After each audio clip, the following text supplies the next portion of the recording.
It was 2:17 a.m. The city slept, but Ben was wide awake. He was 3 episodes deep into a historical drama about 18th century blacksmiths. He wasn't sure why he was still watching. He didn't even like blacksmiths that much.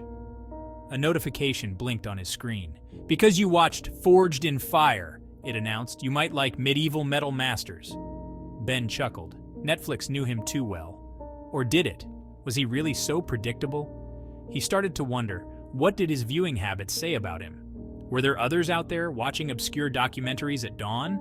Little did Ben know, he was about to stumble into the strange and fascinating world of data-driven storytelling. He clicked on the notification, his curiosity piqued. The algorithm hummed, weaving its invisible web. Ben, the unsuspecting night owl, was about to become another data point in its vast and intricate tapestry. Imagine a giant digital map. Each dot represents a Netflix user. Now, imagine those dots swirling and shifting, drawn together by invisible forces. This is the world of clustering analysis.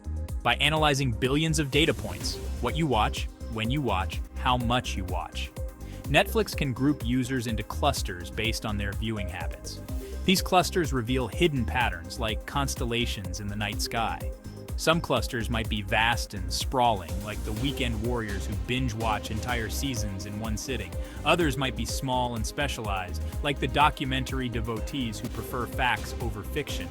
Each cluster tells a story, and each story helps Netflix understand its audience, their preferences, their quirks, their deepest desires.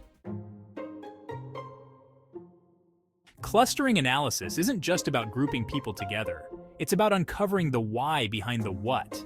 It's about understanding the motivations, the triggers, the unspoken needs that drive our viewing choices. Take the weekend warriors. Data reveals they tend to favor action-packed blockbusters and fast-paced comedies. They crave escapism and thrills after a long week of work. Then there are the daily dupers. This group prefers shorter episodic shows, sitcoms, rom-coms, reality TV. They fit their viewing into the nooks and crannies of their busy days, seeking comfort and familiarity in bite-sized chunks. By understanding these patterns, Netflix can tailor its recommendations, its marketing, even its content production. It's a feedback loop of data and desire, where every click, every pause, every replay informs the next recommendation. I'm a school teacher. I love my job, but it can be draining. When Friday afternoon rolls around, I'm ready to trade lesson plans for lightsabers and car chases. He's the epitome of a weekend warrior. He might start a new show on Friday night and finish it by Sunday evening, devouring entire seasons in a single glorious binge. The data confirms it. Alex's peak viewing hours are Friday and Saturday nights.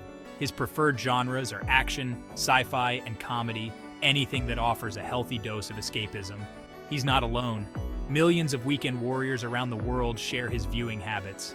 They are the lifeblood of streaming services, the engine that drives the binge-watching phenomenon.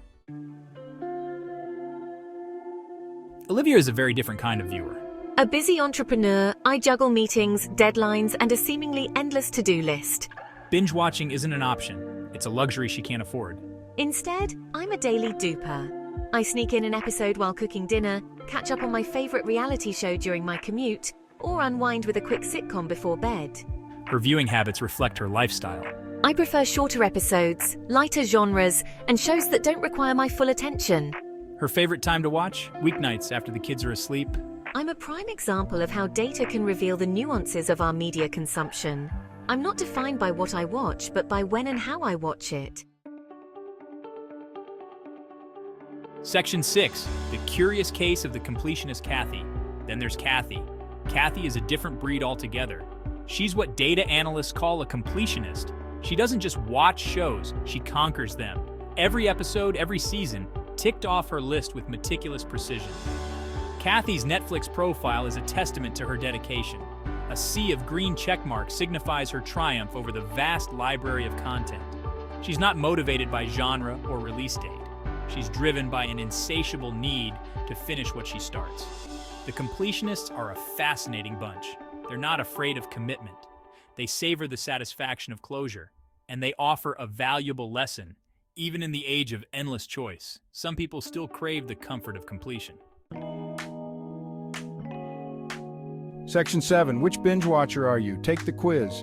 Are you a weekend warrior like Alex, a daily duper like Olivia, or a completionist like Kathy? Take our quiz and find out. It's Friday night. You've had a long week. What's your ideal viewing scenario? A. Starting and finishing an entire season of a new show. B. Catching up on a few episodes of your favorite sitcom. C. Methodically working your way through a show you started weeks ago. You're most likely to watch Netflix, A, on weekends for hours at a time. B, in short bursts whenever you have a free moment. C, every day without fail until you finish what you started. Your Netflix queue is A, a carefully curated list of shows you've been dying to watch. B, a random assortment of whatever catches your eye. C, a testament to your unwavering commitment to finishing what you start. Answers: 1A, 2A, 3A, =, Weekend Warrior, 1B, 2B, 3B, =, Daily Duper, 1C, 2C, 3C, =, Completionist. Section 8. The Power and Peril of Patterns. Ben, the night owl from our story, might be surprised to learn he's not so unique after all. His late-night viewing habits likely place him in a cluster of like-minded individuals. The night owls, perhaps? Who prefer documentaries and indie films. But this raises a crucial question. What are the implications of knowing our viewing patterns so intimately? On the one hand, it can lead to a more personalized and enjoyable entertainment experience. Netflix can recommend shows we're more likely to love, saving us from the tyranny of endless scrolling. But there's a flip side. As algorithms become more sophisticated, they risk trapping us in echo chambers of our own making. We might miss out on shows that challenge our perspectives, expose us to new ideas, or simply broaden our horizons. Section 9. A world of personalized entertainment and beyond. The story of Ben and the Netflix algorithm is just one example of how data is transforming our world.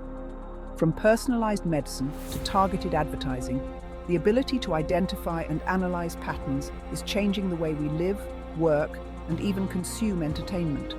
The question is, how comfortable are we with this level of personalization? Are we ready for a world where our every click, every swipe, every pause is tracked, analyzed, and used to predict our next move? The answers, like our viewing habits, are likely to be as diverse and complex as we are. But one thing is certain: the future of entertainment, and perhaps the future itself, will be shaped by the stories hidden within our data.